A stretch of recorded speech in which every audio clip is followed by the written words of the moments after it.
Hello and welcome to the Niler 9 podcast. This is episode 303 of the Niler 9 podcast. And my guest this week is Louise Bruton, our returning guest.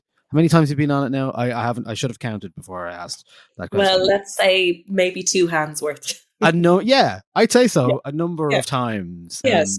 Not my first rodeo. No, absolutely not. And this is a best of the month episode, so we'll be talking about the best music of the last month. And a lot has happened in the last month as well. I mean, D'Angelo passed away. Winning Regine from Arcade Fire broke up. I don't think anyone see that coming. I think they probably did. And Diane Keaton, R.I.P. Diane Keaton. Yeah, in terms of the hype machine rolled into the town again over the weekend in the RDS, where I tell you, it was crazy last week when I put up a little news story about the gigs. I've never seen so much interest in a gig that wasn't in the 3 Arena or Slane. It was insane. There was like thousands of people clicking into that article. It broke the website for like 2 days somehow. So, but I'm back now. And thanks, Fred. Thanks, Fred, for breaking everything on me. I was at the Turnstile gig over the weekend. I might mention that at the end. And obviously, we sometimes do reasons to be cheerful. And this is definitely in the opposite camp. Roisin Murphy talking about her whole thing at the moment. She's at it again. So less said about that, the better. But yeah, very disappointing for me personally. And I'm sure yourself and many, many other people who listen to this, the kind of thing she was saying. But I want to focus on the positives. That's what this episode is all about. We're going to talk about the album of the month, which came out. Was a surprise release, actually. It was announced on the Monday, released on the Friday, and it is, of course, Lily Allen's album, West End Girl. You got the lead in a play. You got to be back in London for rehearsals in May. And later that evening, you said, how was my day? I said, I got some good news. I got the lead in a play.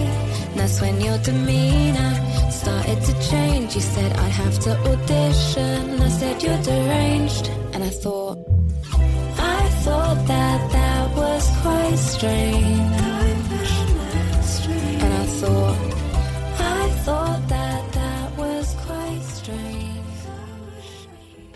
Her first album in 7 years. I'm sure, like, where do we start with this? It's such a interesting, salacious, but brilliant piece of work. It's like a divorce album. It's about her. I'd say it's like very heavily, but you know, she's not saying as much currently, really, is she? Has she done any interviews about it since? I think she did one with the Sunday Times. Oh, did she? Yeah. I think, but it's a very interesting thing because I listened to Lily's podcast, Miss Me, which it was on BBC, and there had been sort of she wasn't directly hinting that there was definitely an album coming out, but there was the assumption that songwriting was happening. And it was before we knew any of the particulars about what was going on in her relationship. All we would find out was from her just saying that Jo felt like she was spiraling. Like, it was the podcast, which started in March 24. It kind of felt like we were tracking a deterioration of her mental health, and she'd be quite open about it. And it felt a little bit diaristic at times. So then when the news and kind of gossip about what was going on in her marriage started coming out, it became more and more evident that she could only hint at but not discuss what was specifically going on. And now that we've got a version of the story on this album, and she's released this album with the caveat that it's inspired by her marriage, but not to take everything as gospel. I think that's the protection of, you know, don't sue me because this is a piece of art. So there is an element of where you can be like, well, this is exactly what happened. Or it could be a version of, this is an incredible take on what modern marriage or modern dating can be like when it all goes wrong. So we're in the dark about what has precisely happened, but the story that she's told on West End Girl is done in such a complex but straightforward way. Yeah. It's very accessible. It's very, I mean, there's plenty of detail though at the same time. Oh, some details should have been spared. Yeah. So the actor David Harbour, of course, is who she was married to, Hopper from Stranger Things.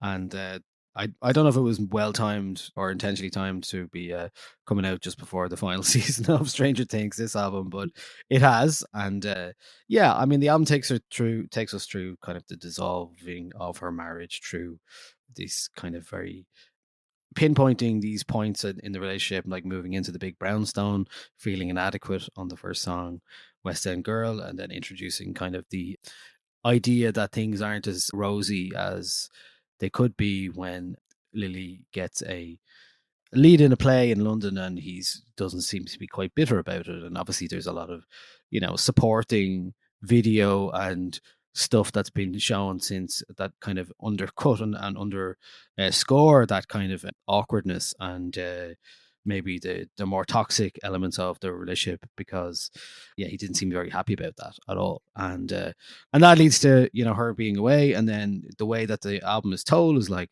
a lot of what's going on in terms of her living away in London and working in the play, and then him asking essentially for an open marriage, and then changing the rules, changing the guidelines, the agreements that they had around it, and then her Lily basically discovering, what kind of a man he seems to be, based off, there's a song Pussy Palace on the album with about his other apartment, which she thought he was using for martial arts, which Yeah. a dojo, but not. It doesn't seem to be. Seems to be some sort of sex Excellent. apartment. Yeah. But no, I when I heard this first, I remember I mean it was obviously, as like I said, very short window before we found out it was coming out, and then very quickly on the Friday morning, it was like, wow, this is really good. This is developing. People were noticing how good it was. It's very to me, I mean, there's a lot of the music is really good on it. The album was made in 10 days with the musical director Blue May, and it does feature production from some kind of varied producers, Chrome Sparks, Leon Vinehall on this as well, Keto, Seb Chu, and it does. There's a part of me feels like this is like a true, the real first true post Brat album.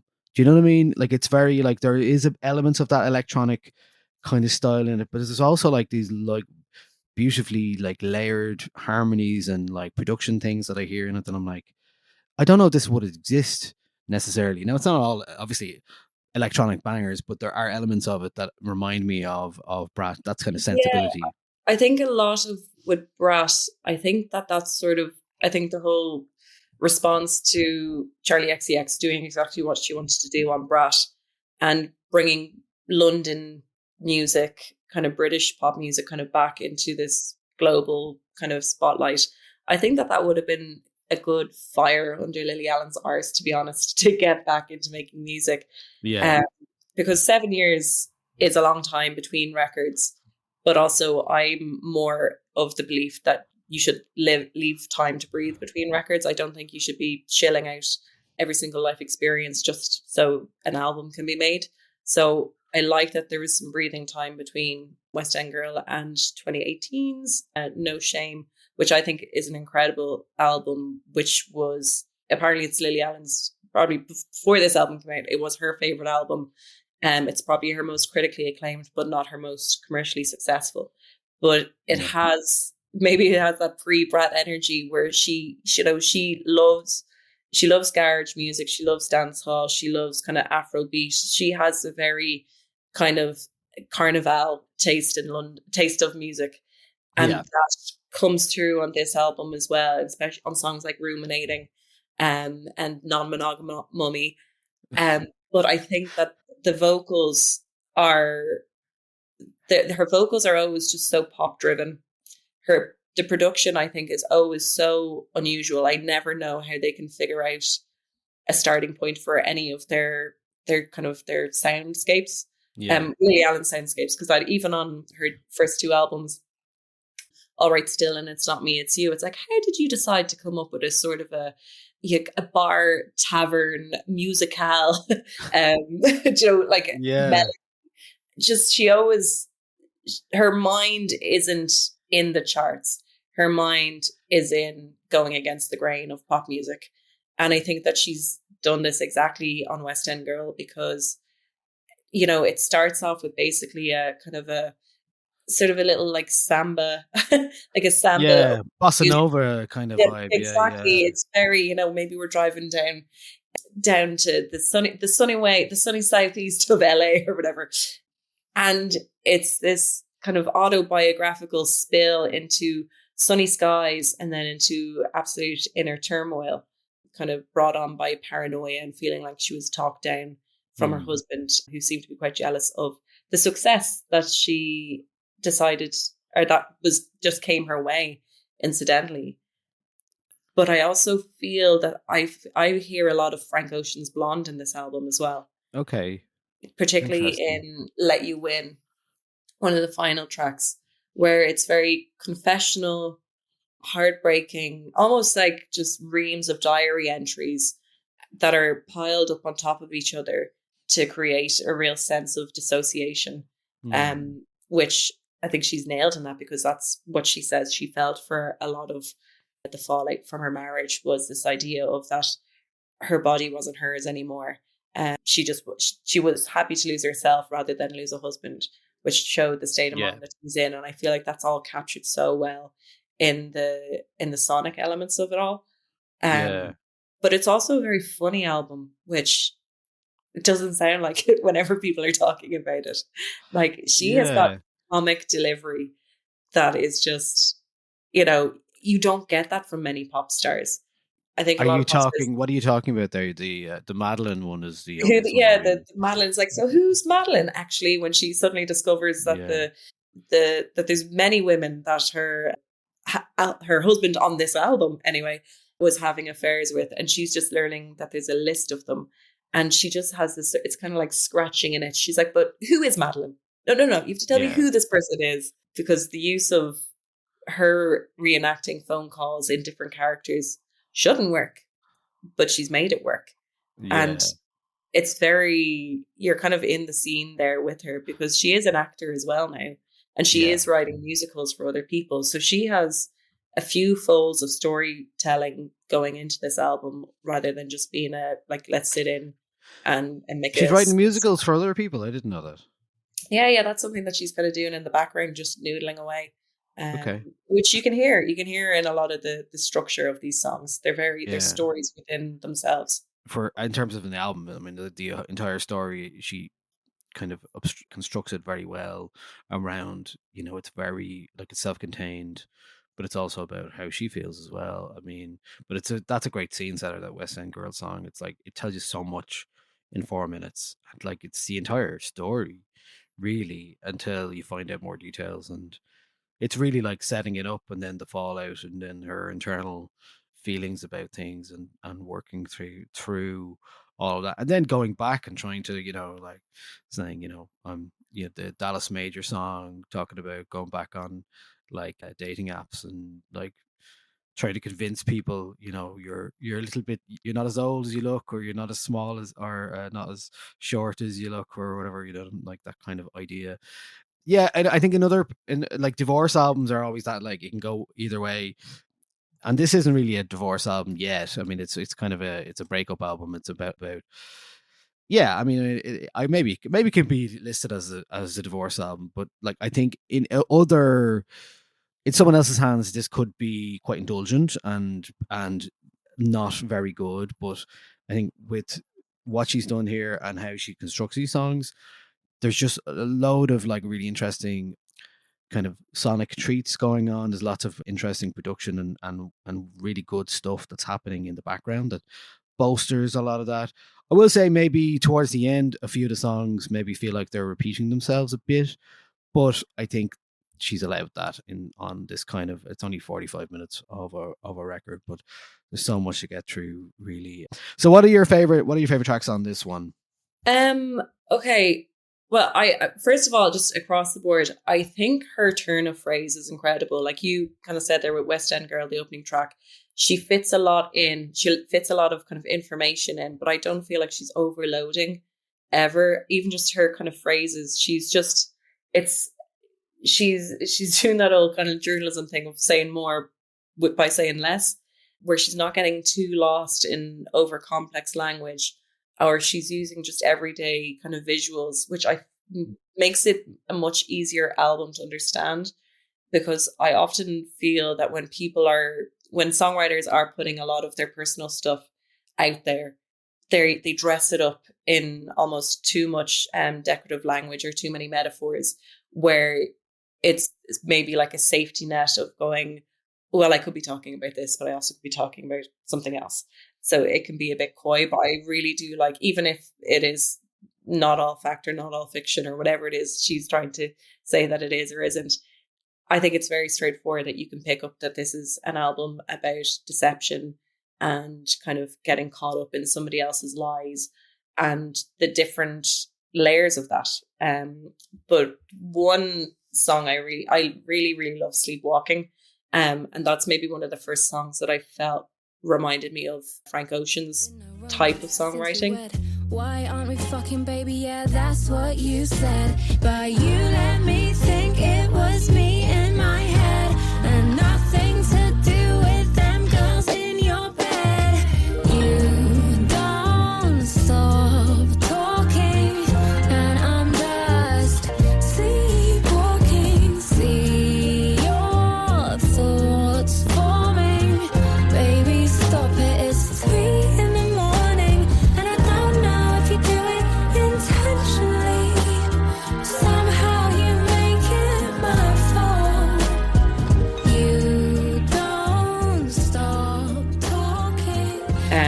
Where Sleepwalking is just this beautiful, dreamy, kind of almost lullaby and melodic song where she has lost the power to sleep because she's listening to him yap about what's been going on in his side of things, which almost feels like a form of torture. She says, like, she's like, baby, stop, it's 3 in the morning. You just keep talking, I'm sleepwalking.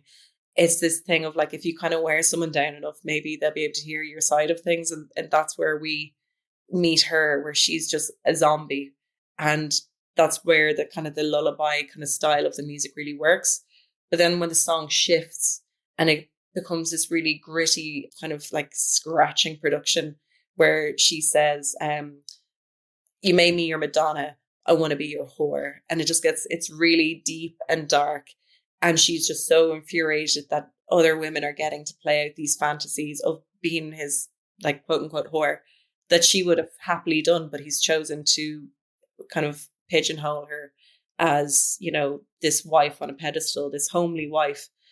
And that does, I feel, creep into a lot of the stories here where he's happy for her to, make the roast, be in their perfect house, but then he can just run around most of the world and do whatever it is that he wants. But Sleepwalking, I think, is just incredible in that sense, where it's very simple lyrics, but also her singing voice, I feel like, doesn't get enough credit either. Like, she's got a very sweet voice that she doesn't need to go hit notes with great power, because there's something, I think, just very alluring in the fact that sometimes a voice can just be pretty. We don't need to be Beyonce, I need to be powerhouse. Yeah, sure. Yeah. But when she does bring kind of power to the song Beg For You, which I think is probably her most kind of paint by numbers pop star song, it's interesting to see that she has pushed herself to these new levels of being a singer, because maybe there is this comfort of kind of staying within her range. But when she goes big on Beg For You, or Beg For Me, sorry, I'm kind of impressed that she had that in her, because we don't usually hear that in her. And then other than that, I love Fortune Stan and I love Non-Monogamy as 2 songs kind of back to back. Hard to say, but you're getting it. Well done. Yeah, thank you. It's very difficult song to say. I keep reading it and going, what? Oh, yeah. Yeah. Some of the best of times. Where I think that there are 2 songs that really, where her humor comes across so brilliantly, because it's at this point of exception in her relationship situation where she's like, actually, do you know what? You're coming across as a bit of a loser in all of this. Yeah. And I think that that's what works so well. That's sort of her turning point, her success moment of being like, oh no, I think it's in 4chan Stan. She's like, you're not even cute though. No. Yeah, Like, you're not cute enough to be pulling off all of this, which shows the personality that we've always had in Lily Allen's music, where, you know, she isn't like any other pop star. And I think it is because she has this very droll delivery that just works so well, whether it's talking about bad men or talking about her own kind of, you know, ego issues, because she addresses her most of her flaws on this album anyway, and she has done in previous albums and in her own book. Yeah, of course. So we talked about the book a few years ago. Obviously, you get really great insight into her own life and her relationship with her father, especially in the book. And you know, it does. I think this is the first album she's released since that book. So you kind of, I'm coming to this with a lot more knowledge about what Lily Allen is about, and therefore I'm like, oh yeah, I mean, I understand where it's coming from, and you kind of like are rooting for her a bit as well. You know what I mean? Like, you do think that she feels very relatable and someone who is just, you know, you could have a chat to, you know what I mean? That's what she comes across as. Where, you know, if we're talking about Brat, like Charlie XCX is trying to be the opposite of that, being above, not being accessible, or like, you know, in the music, maybe in the fields, but like in the show and the presentation and all that stuff. But Lily Allen has always been very like, yeah, you could probably chat to her. She seems like she could relate to you. You could relate to her pretty well. And I think she's really good at that kind of stuff. I'll play a bit of a 4chan Stan here. Was there an encore? Did it pay dividends? Is that why? Why won't you tell me what her name is? This is outrageous. What is she famous? Say that it's over. Do you mean a hiatus? Why won't you tell me what a sad man is giving 4chan Stan? What a sad man is giving 4chan Stan.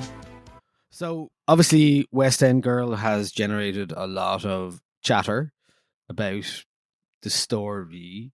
I've seen so many pieces about it in the last week. It's really like, for obvious reasons, it's captured the imagination. What do you think? Do you think the story is the gossip part of this is overshadowing the music, or do you think it's both?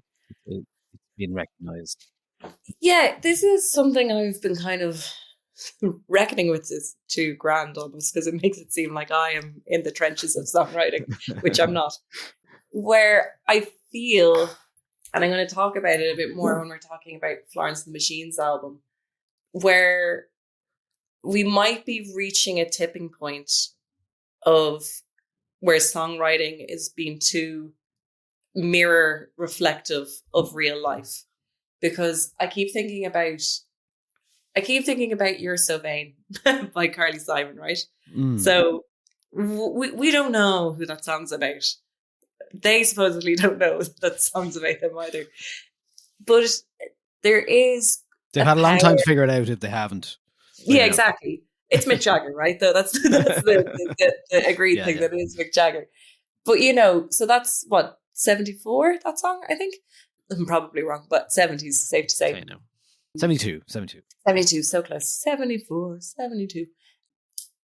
I think there is mystery in not knowing who it's about, but also I think that there's great power in being able to aim music directly at somebody else.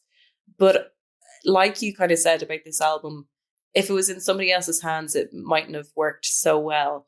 I think that Lily Allen's truth spill works so well because, you know, we know who Lily Allen is. There's no character that she's hiding behind.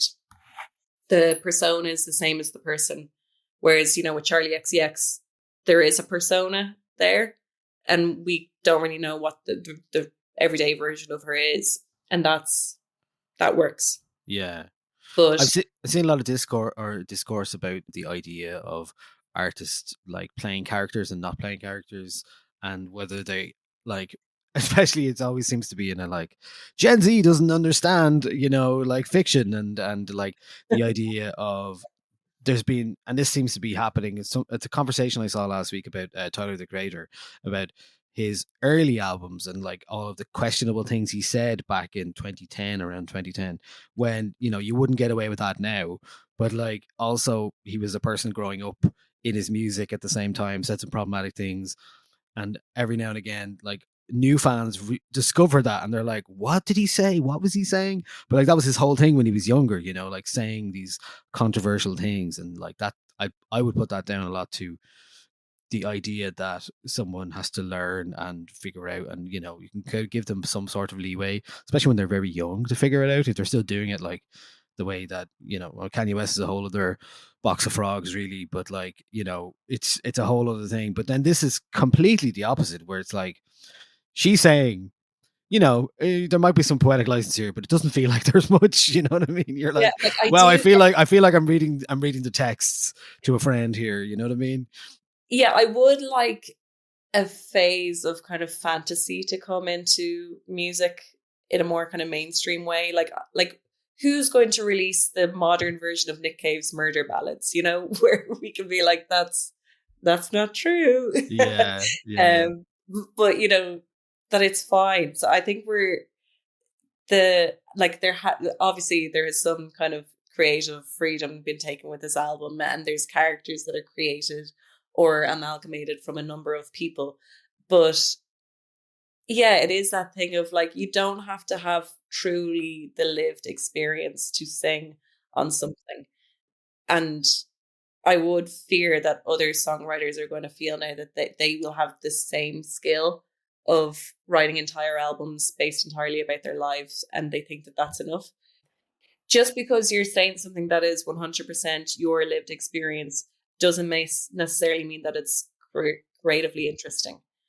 So I would hope that this kind of warts and all, you know, straight in my diary type of confessional songwriting isn't abused in a way, because it's a bit like when kind of women's magazines or women's writing became all about, you know, women talking about the ways that they've almost, you know, led to death during childbirth, rather, you know, that was just this necessary to reveal the worst thing that's happened to you, and then that justified it being written. So I would fear that this is the direction that songwriting is going to go, and it's fine the way it is now. But when I think of, you know, Taylor Swift's Life of a Showgirl, which was released at the start of October, when you're able to take a fairly, you know, educated guess about which song is about who, and it's a bit like, does that kind of take the fun away, or is that what people want now? Well, in certainly in Taylor's case, isn't it like the Easter eggs are part of the fun, and the discovering who's who and who's been sung about is part of the experience as a Taylor fan, wouldn't you say, as a Swiftie? Yeah, I do. I feel in that case it's kind of overshadowing it, and in the case of West End Girl, it's just sort of amazing that she's done this so starkly about one person. And it's also, and in fairness to her, it is very difficult to do that, to say, okay, I'm going to do an entire album about my marriage. I'm going to, warts and all, I'm going to reveal everything. I'm going to talk about like how I'm hurt and what he did to me. And like, it's also, I mean, she has to deal with the fallout as well of putting it out and all that kind of stuff as well. Even if she does come across better, it's her narrative ultimately, but she does come across better, of course. Yeah, I've been trying to avoid, you know, where the internet is being its classic internet self, where you have to kind of go through every terrible scenario of a person to realize the quite rational thing of like, oh yeah, she's just a normal person. So I know a lot of kind of her past behaviors are being brought up, where she would have been in the depths of like alcoholism and drug addiction and real just self-loathing behavior. People were like, well, she's cheated on her, you know, ex-husbands. You know, there's a lot of stuff. It's kind of like all the different Spider-Mans kind of pointing at each other. And you can't win those arguments though as well. Yeah. Because no one's perfect, and that's the point, you know. Like this is what music and art is about. It's about like the imperfections of people and relationships often. So like without that you don't have interesting art. So I mean, that is one way of looking. But yeah, so I hope that this is her kind of moment of realizing that she's still, you know, a big part of kind of the pop scene, definitely the British kind of pop scene. Her songwriting is unlike anybody else's, and that, like, she's going on tour with this next year. She's only released UK dates. I'm hoping There has to be an Irish one, right? to be Lily, but she's doing the whole album start to finish. That's the concept, which I think, and that makes total sense. And like you said, she was doing musicals, writing musicals. This makes total sense. I can just imagine, like, the stage production is going to be pretty cool and will reflect a lot of it. I see a lot of moving kind of buildings yes, to take us between New York and London, a lot of New York vistas. Yeah. Okay, that is the Lily Allen album, West End Girl. Your next choice for the albums, that was the big one, but Florence Welch has her 6th album out called Everybody Scream, written over the last 2 years with a load of people maybe you would not expect necessarily. So Mark Bowen of Idol's Aaron Dessner. There he is again. Mitski is involved in this record as well. So Florence said that after needing life-saving surgery on the Dance Fever tour, the recovery took her down a path of spiritual mysticism, witchcraft, and folk horror as she felt the limits of her body and explored what it means to be healed. So what is your impression of it? How does it stack up in terms of the Florence discography? Does it stand on its own? Do you need to know about? I haven't listened to much Florence recently, but tell me more about this album. Well, so I wouldn't be your usual Florence and the Machine fan. I would go so far to say as I'm not a fan. Okay, but I think, we were all affected by the release of Lungs, her first album. We were all affected. Yeah. I went. I mean, there was such a push around her at the time, but she was like, she justified it. I remember I got an invite over to her album launch show in London, and I remember people were like, Did you actually want to go? I was like, yeah, no, she's great. Like, she is great. So yeah, but it was just like when that first album came out, like, it was really like we were interested. We were surrounded. Yes. Interested, and we were surrounded. It was really the dawn of the flower crown. It was this, I feel like it brought in this whole new kind of culture of women in rock music, indie music. And she mentions this. There's a song called Kraken, which not just the rum, but the sea creature. It's an octopus sea creature that would take, big ships down underneath with it. And she sings about how kind of in 2008, a lot of her peers she said, all of my peers, they had such potential. I kissed them goodbye and let them drown. So this album is her dealing with fame, just how big and successful she is. Also, it deals with the opening track, Everybody Scream, which is co-written by Mitski and Mark Bowen. It sort of, 2 years ago, she basically began miscarrying on stage, and she had to then go have surgery. It was an ectopic pregnancy. And, she was then back up touring, performing again, not that long after her surgery. I think it was 10 days after the surgery. And she is singing about how, her blood is actually on the stage, and she's hearing everyone scream her name. And it's this, she's kind of comparing it to this beguiling witchcraft. She can't resist her audience. The audience can't resist her. She's coming back from the dead time and time again to, do the thing that could kill her if she wanted to. So she's at odds with kind of life and death, because she says, by almost bringing a life into the world, I almost lost my own. So I think in a lot of her previous music, she's very much, it was all a bit like, let's tiptoe barefoot through the tulips. But now she's like clawing out of the bog. And it's really dark. It's really gritty. It's put her in a new light for me as well, because the songwriting is so dark and it's so visceral and it's so physical. And I think she said in an interview with Zane Lowe that she was inspired a lot by, total spoiler alert if somebody's watching Buffy the Vampire Slayer, but when Buffy dies and is brought back to life, Buffy is annoyed with everybody because she's like, I was happy where I was and now you've brought me back to this hell.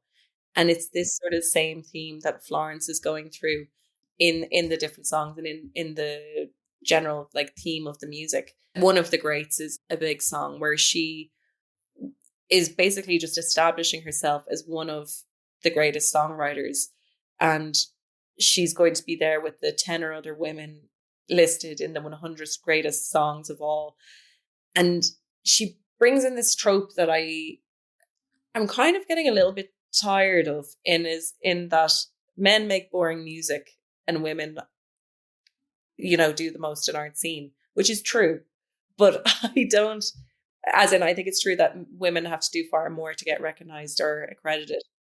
But I am just kind of a little bit weary of this whole thing of like men make boring music, because, it's just blatantly not true.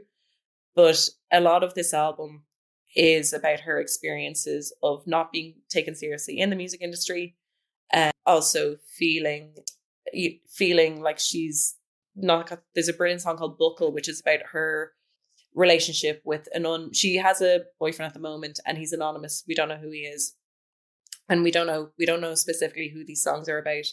But Buckle is this idea of, she has, thousands of people screaming her name every night, but then this guy just doesn't reply to her text for 3 days. And it's this idea of like, well, how can I be so adored here, but you can easily just ghost me and I don't exist. And I think the imagery of this being kind of very witchy, very earthy, like, kind of dirt under her nails, I think is an incredible transition away from the first image we had of flower crown Florence. But she, even vocally, she says that she had some classical training done on this song, and you can really, really hear it. Her voice it's kind of reaching Patti Smith territories of this happy to scream, and even if the scream is ugly, it doesn't matter, because that's its purpose, that's its job. I feel like whatever perfection she might have been holding on to has kind of been released on this album. And yeah, I was very taken back. But yeah, Everybody Screamed the title track is just this, it's horrible. It's a horrible song. It's a horrible feeling of she would be happy to like die underneath the spotlight, because that's what she feels she's been brought on earth to do. Well, let's hear a bit of that song. I break down, get up, and do it all again, because it's never enough. And she makes me feel loved. I can come here and scream as loud as I will. Everybody dance! Everybody sing! Everybody move!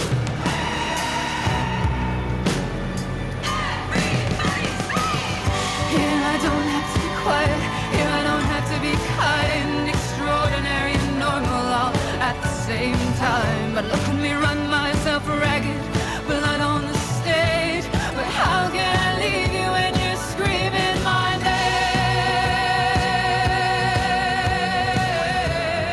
name? Okay. Yeah, very different vibe, all right, for sure. I hadn't got around to listen to this yet. I think I just heard the was it the Sympathy Magic? Maybe that track. I was the only one I've heard so far. So yeah, okay, intriguing. And, Yeah, it was also James Ford is also part of the production team. So it feels like when he kind of took over some of the reins for Arctic Monkeys, and also I think he did work with Queens of the Stone Age as well in some of their later albums, which I think that's sort of, very the bones of kind of rock and roll is on this album, which I feel like she hasn't really embraced so much in her previous work. So I do like this dark turn for her, because I never really bought into the rest of it. But I'm here now. Sorry, 6 albums later, I'm in. Well, I mean, will you go to the gig then? Maybe would you be interested in going there? She's playing in Marley Park next June. Oh, you have a long time to decide. Away.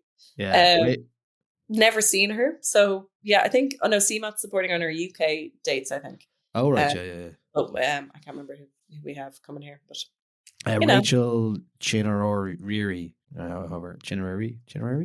There we go. I used to know how to say that name, and now I don't anymore. Rachel Chenery, I think. Yeah, so that's she's playing Limerick, Thomond Park and Limerick and Marley Park for a play. Okay, I was going to pick something else, but I'm just staying with the witchy kind of Samhain Halloween theme, seeing as it's just passed.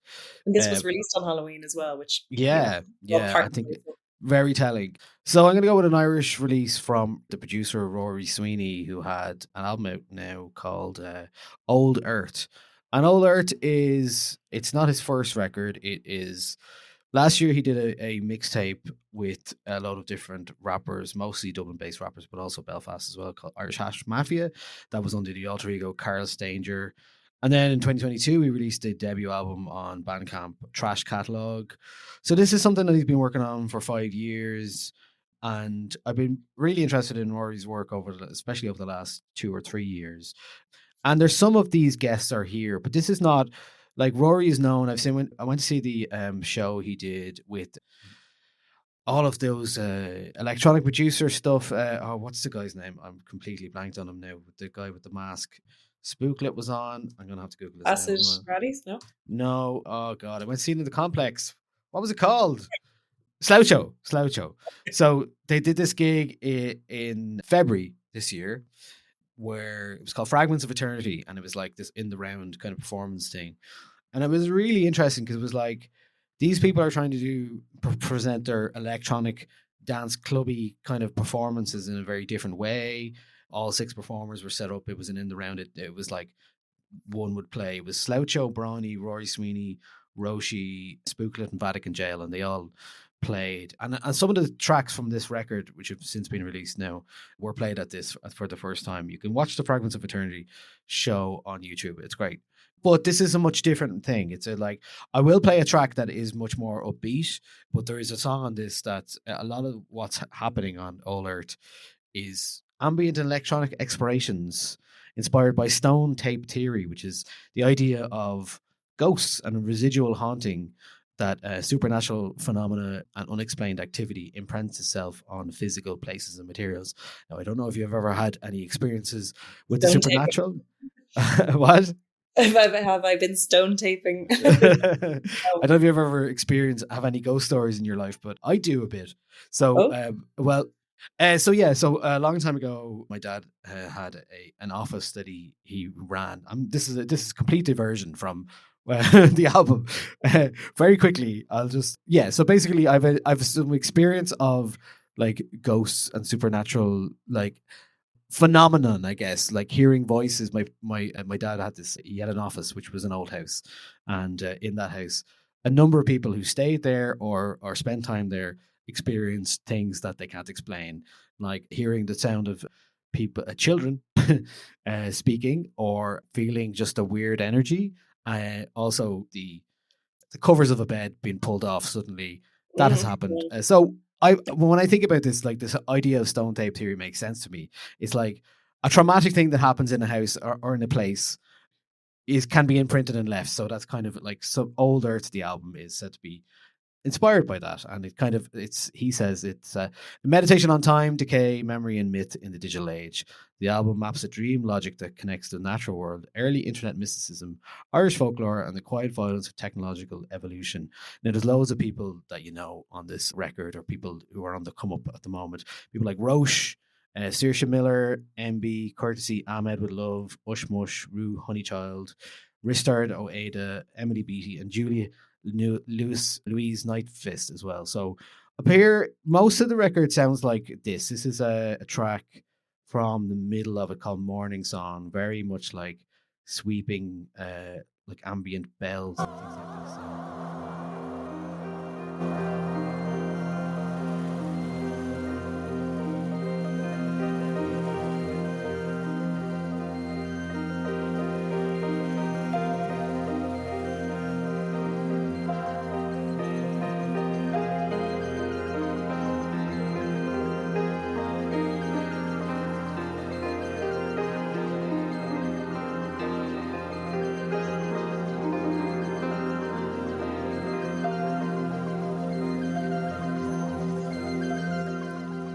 I will jump around a few different tracks here. Yeah, yo, trust me, that was a teaser. Linked up with TRTR, double EC, another E won't hurt for the recharge. I got Franks on lock for the feature. Man, that's only Manx on top where I'm Easter.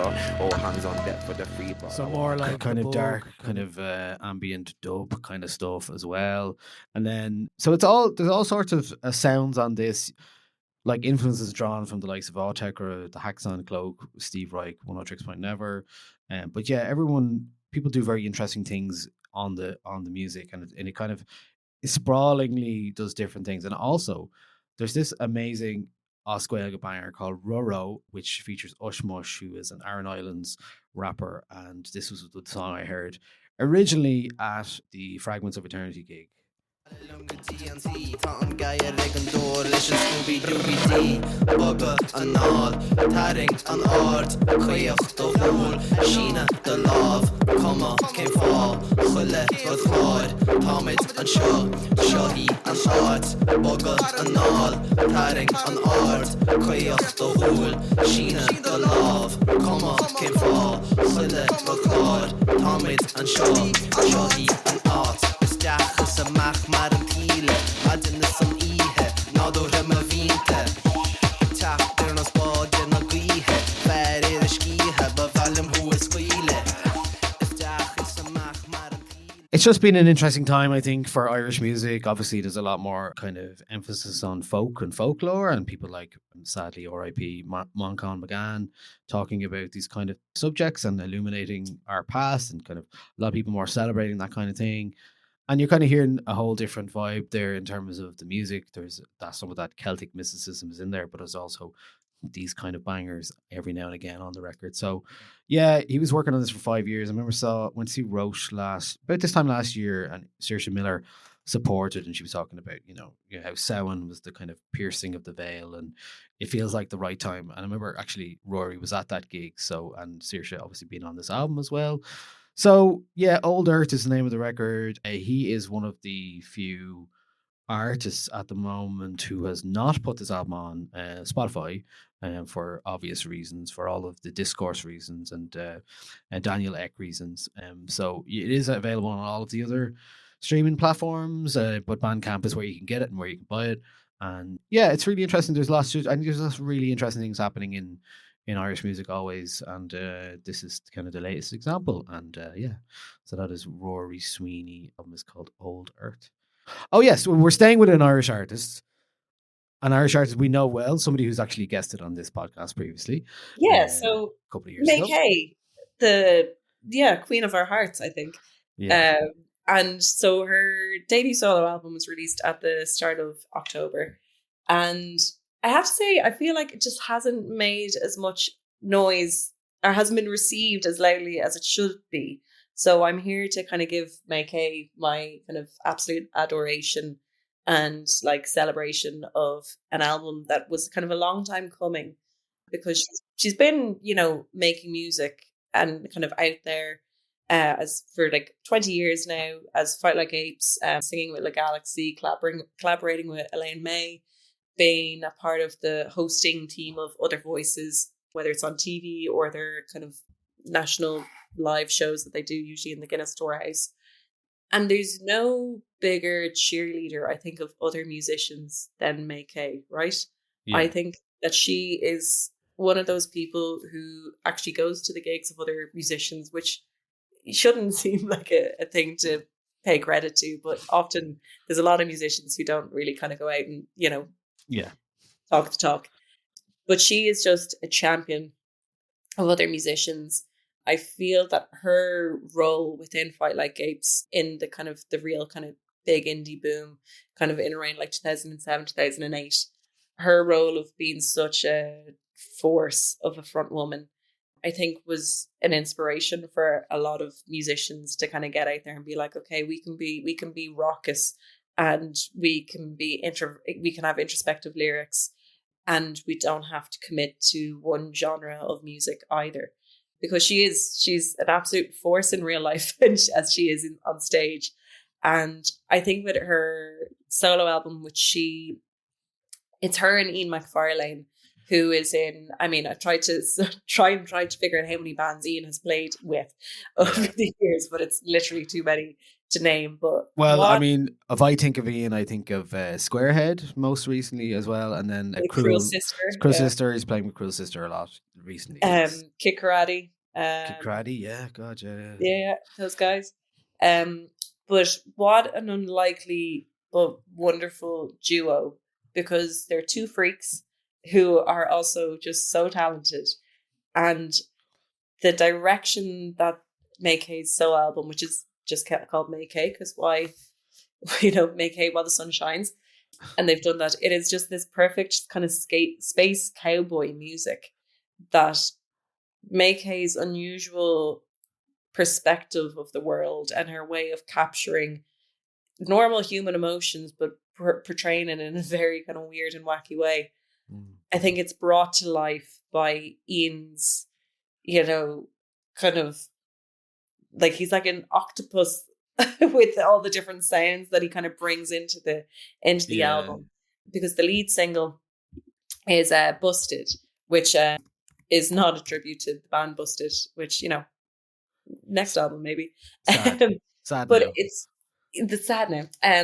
But Busted kind of brings in this amazing crossroads of like themes going on, where it's her being a confident, assured woman whose confidence and self-assuredness goes out the window once an unsuitable man comes along and kind of puts her in these unusual positions where she might realize that she's smarter or funnier than them, but because he's a man, she has to make eyes across the room for her friends to come and save her. So she plays out all of these different scenarios. And a beautiful theme that goes kind of throughout this album is there's a lot of tributes to her lovely dad, Pat, who died in 2017. And I grew up with Mary Kate, so I love her like a cousin, and I know all of her family. They're my neighbours from where I'm from, so I know them very, very well. So there's a beautiful kind of line in Busted, which is kind of like that the only person I ever trusted is my daddy, and if I can't trust anybody else if they're not as good as my dad. And I think that the way that she kind of captures that is just so fun, but also just so full of heart. And it really kind of captures just her maybe sometimes like skewed vision of the world, where she could be in a very dark, weird situation and she'd be like, would my dad approve of this?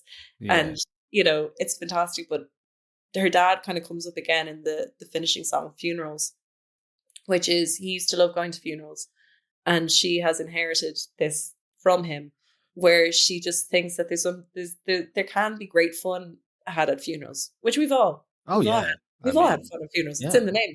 As long as it's not a tragedy, I guess, I mean, it's part of life. It is. It's this celebration of life, social gathering where there's people that you've met at every kind of junction of your life, and they can be in this one room. As Roche said, do you ever get the ride at the wake house? Oh wow, that's a whole. That's her latest song. Yeah, I mean, fair play. Get it where you can. But yeah, I feel like I've been looking for kind of more kind of reviews of Maykay's album, and I just feel like it hasn't been received. And I just want people to be like, go out and listen to one of our, probably one of our most treasured songwriters and performers and characters.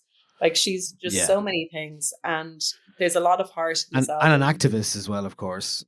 Last time she was here, we were talking about Palestine before. Artist for Palestine, that's something that she wears, literally so close to her heart. She wears like an actual key to Palestine made out of kind of the shells that had been fired at kids in Gaza, and that has been shaped into the Key of Palestine necklace, which she wears all the time. But this is just me giving credit to somebody that I adore personally and somebody I adore professionally. Sure. Her way around a phrase, her way around a sound, her voice can do almost every range. She can be soft.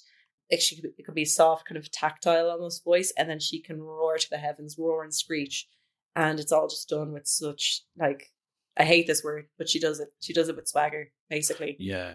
Well, I mean, it's taken so long for her to release a debut album, so it's kind of mad that this is it. And I guess with the record, it's like you said, it's like it's a bit of a rock record, it's a bit of a pop record, it's an indie, it's in like almost like an electro pop kind of track on it as well. So, but it's what it definitely isn't is a Fight Against record, and like No. it's got loads of guitars on it, and so it does take a while to almost get used to that in your head. When I was like, even myself, I was only listening back again this morning.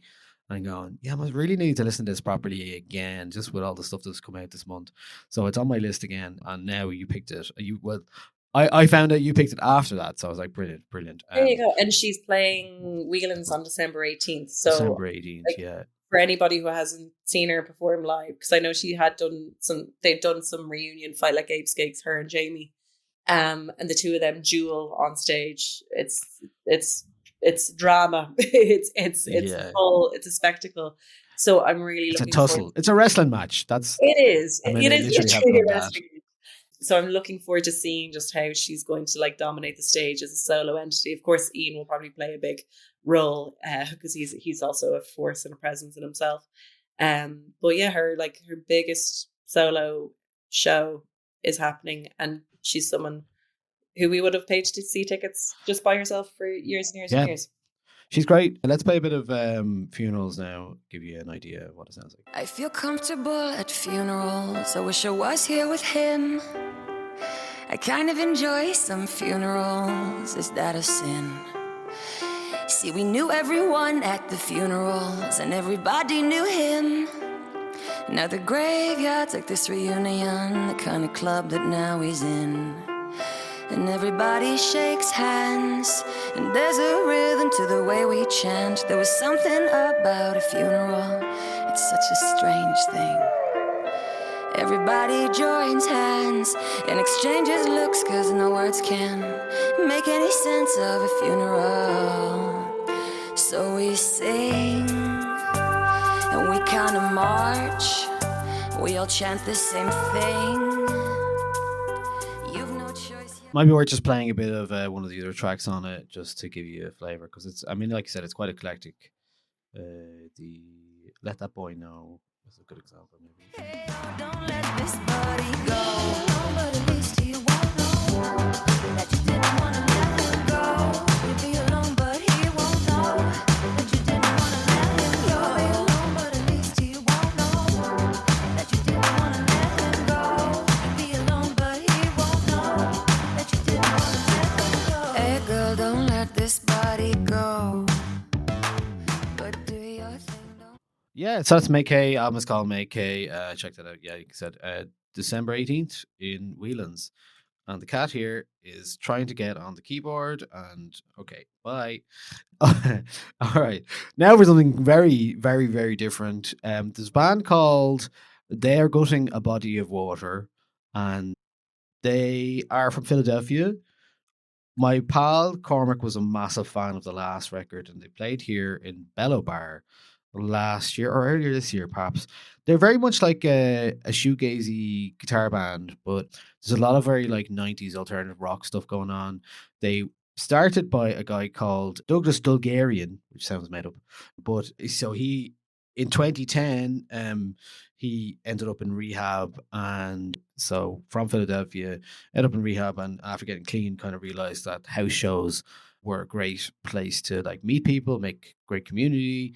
So started writing music, making music, brought in a few different people, Emily Loffing, PJ Carroll, Ben Oppitas, and they did a real like DIY kind of, made it a real DIY band, and they're still doing that now, and this is their fourth record, and the album is called Lotto, and I think it's just really great. I think there's so much emphasis on shoegaze music at the moment in terms of what people are interested in, and They're Gutting a Body of Water is also shortened to Tagabo by most people, because it's easier to write down. But I really like what I'm hearing on this. There's a lot of like, I did a My Bloody Valentine missing party last week, and we were saying it's very rare that you actually hear a band that sounds a bit like some of My Bloody Valentine's work.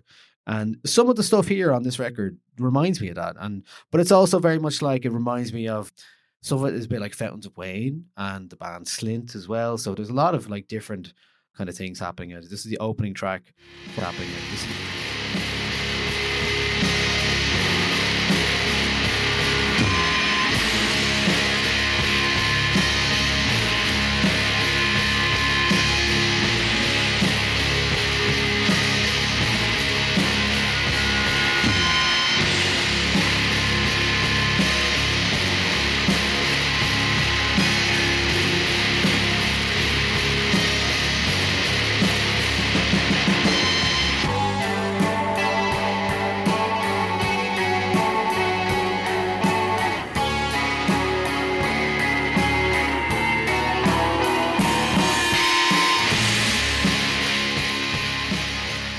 mostly instrumental there, but this track is called American Food.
That song is called American Food. So yeah, there's a really like early 90s coded vibe to this as well. And I'm looking forward to seeing them live. They play Whelan's in February, and their whole thing is that they play on the floor. They don't play on the stage. They like to face each other. So missed out on that Bellow Bar recently. So yeah, that's their fourth album. There's kind of experimental stuff. But yeah, so that is they're Gutting a Body of Water. And the album is called Lotto. Yeah, another Irish trooper. Alva Reddy. It's quite an exciting thing because Alva has announced her next album will be released in January with the brilliant title Kiss Big. Kiss Big. She was on this podcast talking about that herself. Oh yeah, she revealed it. The big reveal happened here. Well, it was a Patreon episode, you know, so it's much. Yeah, I like the title. I love the title. What a great title! Yeah, like it is. So you're immediately like, yeah, I know what that means. I think it's there's something quite instinctive about that. Yeah. And yeah, I'm sure she's probably told you everything about it herself. She's kind of going more into sort of an electronic side of her singer-songwriter stage and music. And it's sort of pushing the boundaries a bit of her kind of songwriting styles and also the sound that we would usually associate with Alva Reddy, which would have been a bit more kind of indie guitar leading music. But this is more, yeah, I think it's far more kind of dramatic what she's released so far. She's got the lead single was A Line, and now she's got So Quickly Baby, which was released last week. And I think that the production of it just feels rich. It feels big. It feels like she's kind of really coming out to make a statement. And the album, I believe, is following sort of a concept in that it's like what happens to you when the relationship that you thought was going to be the relationship comes to an end, and you've lost so much of yourself in another person, but you've also developed so many new parts of yourself by knowing that person. So she's doing a great job of, so far with the two tracks that we've heard, of getting that kind of the restarting and, you know, that feeling of maybe you need to quit, or these feelings of jealousy that you can possess after a breakup when you can see that their life seems to be going on quite well on the surface, which is what she covers in So Quickly Baby. The whole idea of like, how dare you move on faster than I can, which, you know, it's not a race. Heartbreak isn't a race. Recovery from a big relationship, you can't put a timeline on it. But maybe she will do, because this album is just going to be 9 tracks long when it does come out in January. So perhaps we will get the lesson on how to wrap that part For of your life sure. quite quickly. January 23rd, she just did the National Concert Hall gig where she played the album in full, and she actually played the album in full last year in Whelan's, I think, as well. So interesting way of doing it. Some artists have been doing that kind of stuff recently, and maybe you learn different things about what you want to put out when you do that before you release it. So let's have a listen to "So Quickly Baby" from the record. On the weekend you moved out, hid on my parents' couch. Got your message, read it aloud, and I heard your voice. We were two strangers, living in the same house. I barely recognize you now. How do you move on so quickly, baby? I'm still fighting you in my head. Wait for you to live till I have to be dead.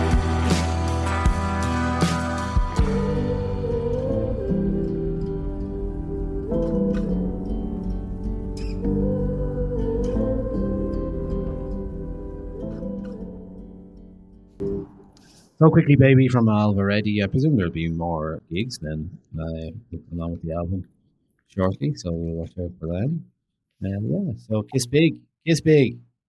Kiss big, no in between. Yeah. Okay, my final album choice this month is one that came out on Friday. I've only got a couple of listens to it, but I liked what I heard so far, so I thought I'd include it.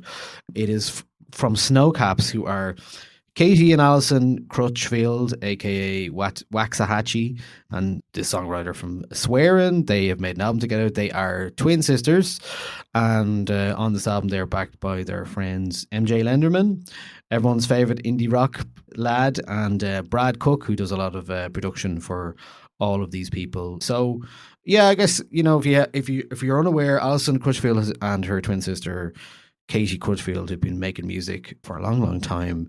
They were born in Alabama and very quickly formed a band called the Ackleys, which was did quite well locally, very much indie rock kind of staple of the southern DIY community. They went on then to have another project called P.S. Eliot, had a couple of albums with that, and then they had a short-lived group called Bad Banana, and then Katie started Waxahachie, and obviously Waxahachie has become quite a critically acclaimed big band, really. Really interesting. I think her album last year, St. Clair or Tiger's Blood, was the best thing she's done so far. She's got 6 solo records, and then Swearin' was the other band that Allison Crutchfield started, which had a couple of records and then wound down when herself and the other Art and main guy in the band, Kyle Gilbride, broke up.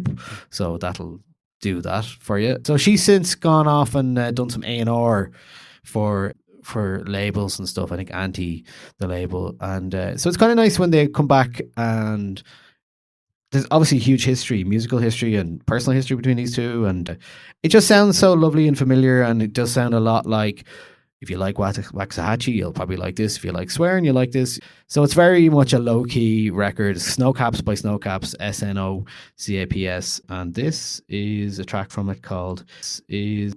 When you go down, you take me down with you. When you go down, you take me down with you.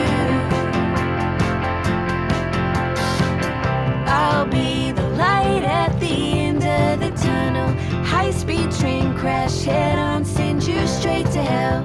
I don't think about us. It might be something, but we keep it inconspicuous. Laid out on the highway, I look the other way every time you walk in, ignoring everything you say.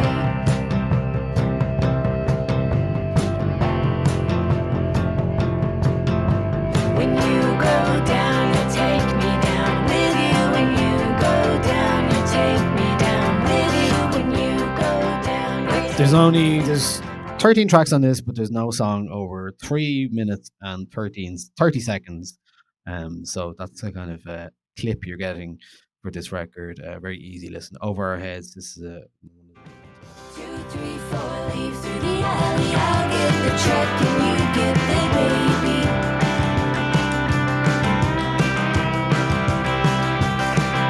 The emptiness that we both know descends on us like we got no place to go.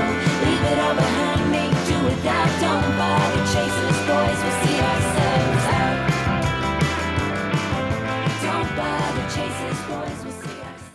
So yeah, less of the country kind of folky music that, because I actually did more of the kind of indie stuff that Allison does, but definitely two of them have around sound very similar and work, being twin sisters, work very well together. I was also thinking about, I've been listening a lot this week to The Breeders' Last Splash. So there you go. I've just been listening to Twin Sisters for some reason, Kim and Kelly Deal as well. So just seemed like the right thing to include this as well. So yeah.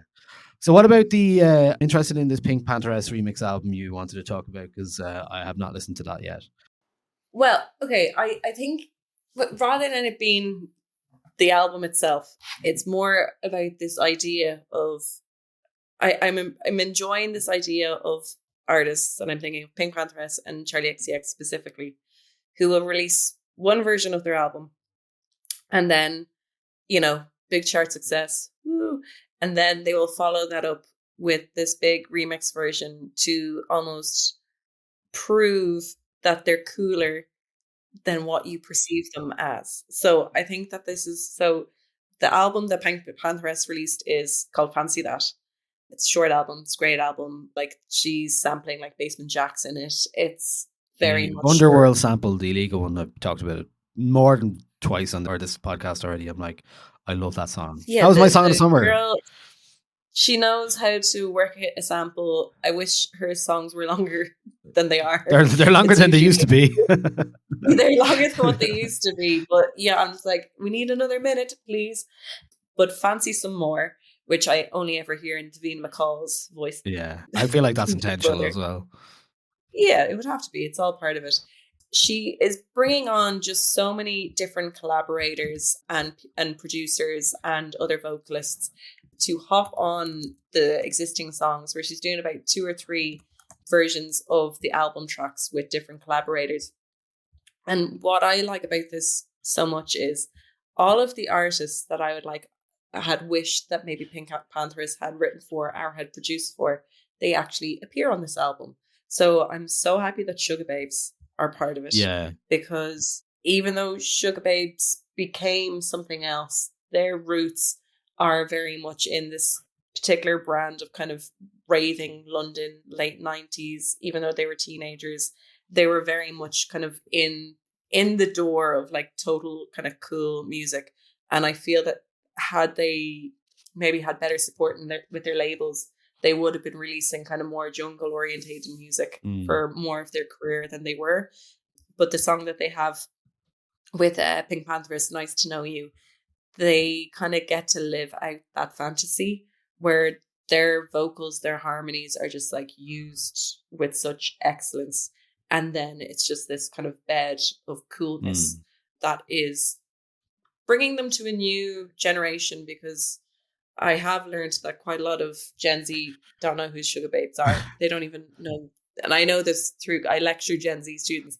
They don't know who the Shoegabes are. And I brought them up in my classes, and without needing to, but they don't know who they are. But it's this nice shaking my head. Listen, you should have seen how much I shaked my head that day. But it's a recognition of where PinkPantheress's sound originated from.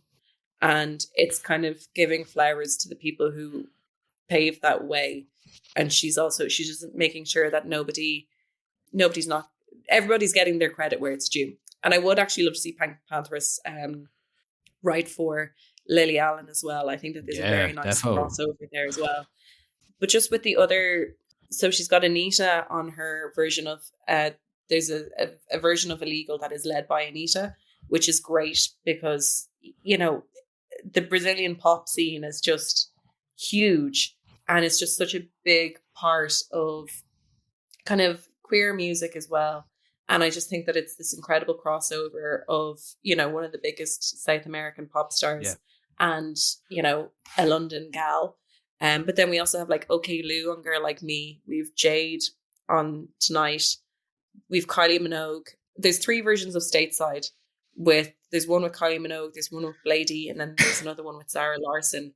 And they are all such different versions of the one song, which shows the myriad of ways this album could have gone. And just kind of shows that PinkPantheress isn't just like a flash in the pan, maybe. I think that this is her to prove that she's bigger than what we are already hearing. And I just think it's an interesting approach to packaging yourself as, because could we still call her up and coming? I don't know. Is she past that point? I think she's pretty well established now, but I think she's rode that wave to the point where now she has established herself. I think because I think when the Ice Spice thing happened, it could have gone either way. I think, and she's doubled down and like really. She's not following the trends, and she's doing her own thing, and it's working for her because these songs are great and people love them. Yeah, like I was DJing on Friday night to a lot of Gen Z people, and like their reaction to PinkPantheress was just huge, and it was very fun to see because the night I was DJing was like a brat orientated night. But the biggest reactions to any music I played was PinkPantheress, Charlie XCX, obviously, and then Kneecap. Okay. So it just feels like there is this kind of intersection of where genres can bleed into each other. And I don't know, these were the bands I felt that they're very much, these are the acts I feel that are very much representing of the now. Yeah. And they're hitting so many different marks of, you know, being current, but also being sort of political in some sense, even if Kneecap are obviously more political, like in a very blatant way than maybe Charlie XCX or PinkPantheress are. But it just feels like there is this kind of bubbling kind of socio-political movement underneath these things, which could be me looking too much into it. But I do also appreciate that a lot of the acts that PinkPantheress would have sampled on her mixtapes over the years are then actually doing remixes of her songs, because she has Groove Armada, Sega Bodega are doing a song as well, Joe Goddard, who I adore, and Basement Jackson, Kate Trinada, which, you know, I feel like it's a very nice passing of the torch moment. Yeah. And it just kind of proves that, yeah, she's got this toolbox that's almost infinite. And if she's willing to do this for one album, what are we going to see in her next 2 or 3 albums? Because they were saying Fancy That was was more like a mixtape vibe as well. So but it isn't. I mean, people just call mixtapes albums now, or the other way around. You're like, it's still an album, I mean, you know, whatever. It's still an album. Yeah, it's, you know, you can still buy it in the same way that we could buy any other album. Like it's just a less pressure thing, isn't it? It's like, I don't get as much pressure saying the mixtape, so it's like mixtape is often used for people who are just like not ready to. It's just a cooler marketing term now, isn't it? It is, yeah. So let's listen to a bit of the Nice to Know You with Sugar Babes from PinkPantheress.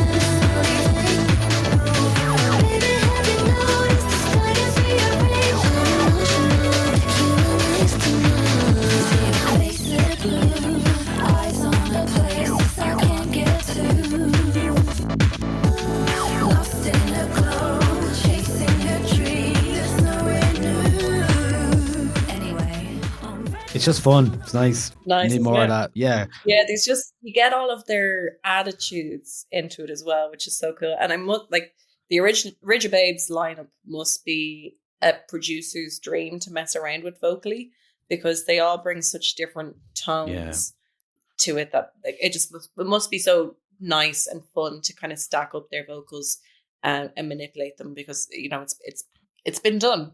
It's like a lot of like techno musicians are probably now just coming across Sugar Babes for the first time, or younger ones anyway. And yeah, I feel like it's kind of a new dawn for them. hopefully. But that's me being wishful because I love the Shoegaze. Yeah, great. Okay, that is PinkPantheress, Fancy Some More, the mixtape remix. The first disc is kind of more pop centered, and the second one more like producer centered, I guess. Really, So and then that's. I'm just gonna have to go and listen to Illegal again now after this. All right, my last track of this Best of the Month podcast is sort of a callback to a song from the same artist we played on the podcast before. His name is Alex Cameron. He's a weird Australian dude who sometimes writes funny songs. And every now and again, the funny song is really funny. And here's something I've never heard before. It's called Short King. This is Alex Cameron writing about how he can't compete with this short man. And it's very, very funny. I enjoyed this very much. It's very, very funny. Part of that song. Somebody come get her. She's in love with a short king. That boy is under 5'9". Ever since I met her, I've been ducking through doorways. I'm angry all the time. I know it sounds stupid, but with my head in the clouds, I never thought I'd have to call upon Cupid. It's useless being this high. Something must be going round. It's just a dog whistle, baby, and an audible sound. Still, I thought I'd try my hand at love. But what fun is a cliff if there's no one to shove? So I try to pick myself off the ground. I can't help this feeling ugly in this beautiful town. But you won't even give me a chance. And they short motherfuckers, oh man, they can dance. Goddamn, somebody come get her. She's in love with a short. Enjoy that very much as a vertically challenged person, mostly. Well, I mean, compared to Alex Cameron, he's 6'4", so he's feeling sorry for himself. But I love that line. Ever since I met her, I've been ducking through doorways. I'm angry all the time. It's funny. I really enjoyed that. Every now and again, he does something that I'm like, oh, look. So speaking of divorce, he divorced his recent muse, who was she was in Girls, Jemima Kirk. Oh, okay. She had featured in a lot of the work that they have done recently, and then It kind of reminds me of Two Princes by the Spin Doctors. oh, okay, yeah. I mean, why not? Yeah. Yeah. Is that a good thing or a bad thing? think- I don't know. But I just like I haven't heard that song before, and I like that it exists, and it brightened my day when I heard it first. And Lord, we need that. Great.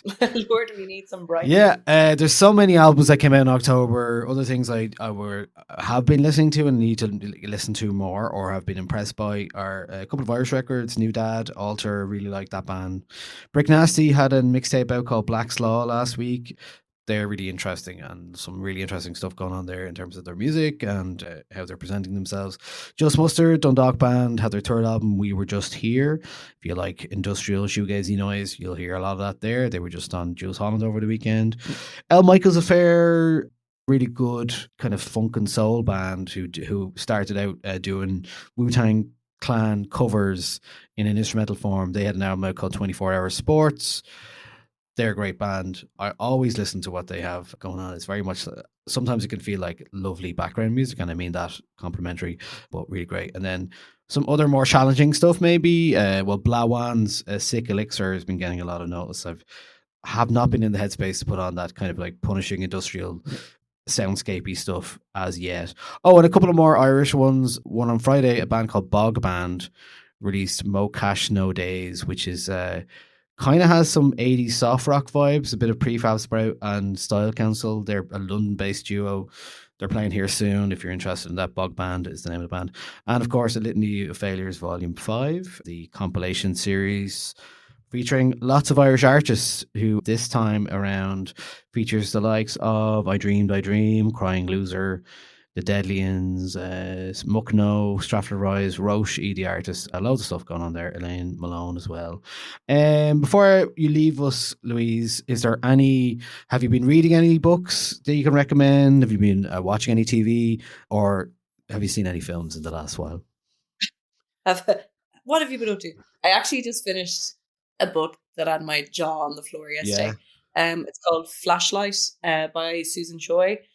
And it's not the first book I've read about intergenerational trauma within Korean families. Okay. But it traces different members of the family between kind of the split of North and South Korea, kind of Japan's role, China's role, America's role, and their withdrawals, and kind of this family moving between the Koreas, Japan, America, and I can't say more in terms of plot twist, but I was, Googling enough. I was like, there's a lot of kind of Korean history. It just wasn't in the syllabus when I was in school. So my kind of, I was learn. It's not that I don't know anything about North Korea, but I just didn't know the depths of what is going on there. But really incredible story, and it's about 500 pages long. But it's a hefty read, but it's really worthwhile. And it's I think it's on the long list for the Booker Prize this year. So yeah, a great read. And my next, what did I read before that? Among Friends by, who wrote that now? Hal Ebbett, which is a different side of the scale. It's basically rich American families, who vacation together by the lakes, and the dark secrets that they keep from each other so that their kind of prestige or reputation isn't affected. It's a lighter read than Flashlight, but it's incredibly dark as well. But like, they're my two kind of more recent reads. Definitely Lovely. Recommend that. I went to see Turnstile over the weekend, just put up a review of it so you can read that. But a band that have been soundtracking my year for sure. And upgraded from the National Stadium to the Three Arena, just like Addison Rae, actually. I'm sure very different gigs. We got the Addison Rae gig? No. What? No, not? I've been bad with the gig. Oh, have you? Okay. Really great gig. A proper, like, sweaty mosh pit that I avoided, but it was growing. Just a great band, full of euphoria and like all of their kind of interesting hardcore noise. Obviously, I've talked about it a lot here. Don't need to go into it, but you can read my piece on the website about it. Other than that, films I've seen, Spinal Tap 2, surprisingly good, I have to say. Oh. Yeah, well, I mean, I enjoyed it. Like that came and went. It did come and go, very quickly. Happened to catch it, but like, yeah, it is good. I have not seen the film of the day or the film of the moment, which is One Battle After Another. I've yet to see that. Oh, neither have I. But I have seen Begonia. Have you seen that? No, I haven't. No. Oh, baby. That is, very much finger on the pulse of one element of society. Okay. And then go cartwheeling into a whole other realm of madness.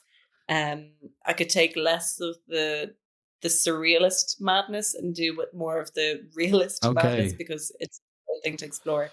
But yeah, I think Emma Stone obviously brilliant, but Jesse Plemons, I could watch him eat just a packet of Bird's Eye waffles and be happy. That's very specific. Are you thinking about waffles right Isn't now? it? Are there waffles here in the room with us? What about the Celebrity Traitors? Have you been watching that? Brilliant. That's so Brilliant. good. I thought it'd be too soon after the one, because I was like, I hate, like, I don't want to get too used to enjoying these like lovely reality TV shows when I do enjoy them, because what happens is after a while I'm just like, oh, I'm God, really not interested in this anymore. But I love the Traitors, and the Celebrity Traitors has been so good. Obviously, for obvious reasons, if you've been watching it, like, they were so bad. They've been so bad. The Faithfuls have been so bad. It's so funny. But yeah, we're speaking now before the finale, so.